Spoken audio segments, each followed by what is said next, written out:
கோயிலோட தல வரலாறு என்னன்னு பார்ப்போம் வாங்க. சத்தியரதி என்பவர் திரிகர்ஸ்த தேசத்தை ஆண்ட ஒரு மாபெரும் மன்னர். அவருக்கு ஒரு ஆண் குழந்தை பிறக்குது.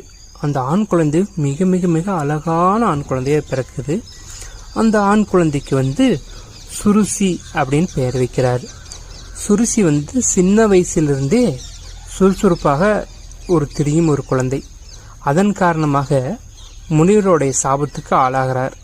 ஏன்னு கேட்டிங்கன்னா, ஒரு முறை முனிவர் தவம் செய்யும் பொழுது அவர் விளையாட்டுத்தனமாக அந்த தவத்தை அவர் கலைச்சிடறாரு சுருசி.